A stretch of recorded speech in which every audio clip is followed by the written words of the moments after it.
Season 4 of Death Battle is one of the ones I can almost never remember. Specifically, I can never remember which episodes are Season 4 and which are Season 5, but hey, it had some real bangers in it, as well as some stinkers too. Let's not talk about the quality of the episodes, but rather the stompiness. Which episodes have the biggest stomps by their own logic, and which have the smallest? Place your bets as we get going, with the first of these seasons that is actually going into the territory of my prior videos. So first, there's the episodes that are wrong by their own logic. There are 4 this time. Power Rangers vs Voltron is a debatable one. They say they both survived planet-busting stuff, but the difference is that with the Megazord, they just say it fought a planet buster, while with Voltron, they actually calculate the feat and put it at country level. So Megazord is way stronger, though it is slower. Android 18 vs Captain Marvel. This one actually kind of pisses me off. Android 18 is famously stated to only possibly be planet level, though the sidebar makes it clear they do have her at that level. And the speed that they give her in the comments section, which is a revamp of the calc in the episode, is 0.02% the speed of light. However, they have binary so much higher, and it's very blatant. They blatantly say she's light speed, so about 50 times faster, and also that she has star levels of power. Like, that's so blatantly above, oh, she can maybe bust a planet. Like, come on, binary in this episode just sweeps, I don't get it. Thor vs Wonder Woman. This one maybe pisses me off a bit more. In this episode, they say that Wonder Woman is stronger. That's fine, I don't disagree with the logic that they gave, but it doesn't mean much because their strength is still comparable. But it's not measured in ways that translate to attack potency. For attack potency, as in joules, megatons, that sort of thing, they placed Wonder Woman at 2 billion megatons of force. That's not quite as good as Thor being placed at 53 quadrillion megatons. But what's important is that Thor can hit hard enough to destroy a planet. Ergo, with Wonder Woman's durability negating sword, they both have one-shotting options. She can cut through Thor regardless of his durability, but his planet-busting power is way beyond 2 billion megatons of force durability. However, despite them saying that Wonder Woman is faster and really emphasizing it, they only place her speed at thousands of times the speed of light, while Thor is 500,000 times the speed of light. Now sure, Wonder Woman's thousands of times the speed of light could be 500,001, but then you'd say hundreds of thousands of times faster than light, wouldn't you? Like, this is baffling that they managed to portray it like this. And finally, Batman Beyond vs Spider-Man 2099. They say that 2099 can survive 100 tons of force, but don't give Beyond anything close to that level of power. That's all. Now we can talk about the vague ones that don't have numbers, of which there are only 3 in the whole season.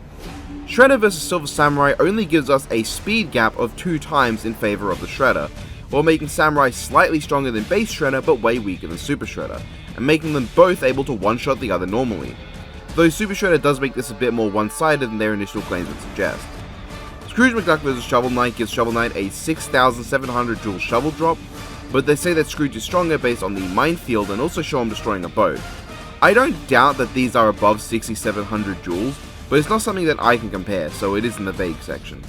And the last vague one, Natsu vs Ace. This one isn't as vague as it is blatantly a stomp, it's just not a quantifiable stomp. They're both placed at town level, but Ace has just said that he literally cannot harm Natsu with his fire, so he has no win con, get fucked and die again. With that, we can move on to numbers, which are kind of interesting because no episode has come close to the minimal gap that Battleorg and TJ combo possess yet. Oh right, the number 9, Battleorg vs TJ combo. In this episode, Battleorg was given his Elephant Punch, placing him at a solid 44,482 newtons. TJ combo then was scaled to uppercutting Fogel units several feet into the air, netting him 44,820 newtons. This is an extremely small difference. Literally a meaningless one in fact, because the gap is only 1.007 times in favor of TJ combo. That is minuscule, and everything else in this fight is just a smaller gap, to the point where TJ combo mostly wins because he's more skilled and his fighting style is a better match against Battleorg. This was indeed an extremely close match. Number 8, SubZero vs Glacier. Nobody's favorite episode, this one is another simple one. From judo chopping an anvil, SubZero is able to reach 63,000 psi, and Glacier, from I guess being made of ice, got 57,000 psi. A very small 1.1 times power advantage in favor of SubZero. Though in this case it is comparing his attack potency to Glacier's durability and not Glacier's attack potency, but fuck it, is anyone really going to get huffed over this of all episodes? Number 7, Lara Croft vs Nathan Drake, certainly one of the episodes of all time. This one is technically more of a stomp than they make it seem, considering they just say Lara has all the advantages. but in terms of physical strength, it's not that much higher. Lara could push a 27-ton block, while Nathan could push 20 tons. That's really not a huge difference, it's only 1.35 times, which, yeah, I mean, that's not a lot.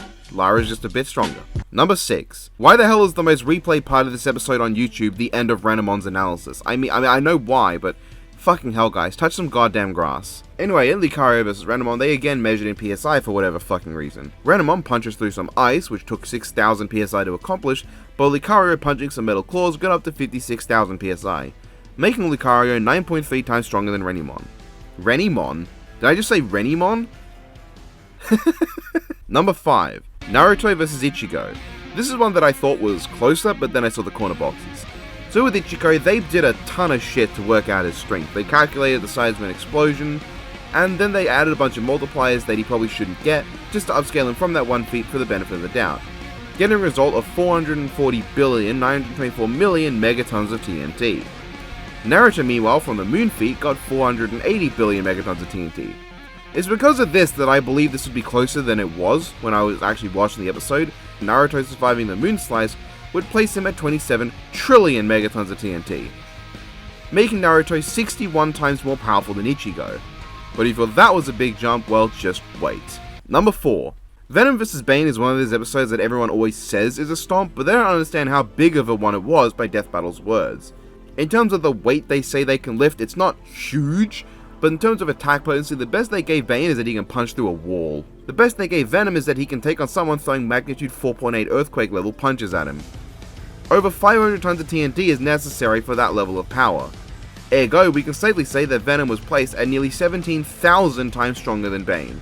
And now I'm reminded that I don't think Venom vs Krona gives any point of comparison that can work for those two, so I do not at all know what will happen when Season 7 comes around, but if you thought that even that was a big jump, then yeah, okay. So, number 3.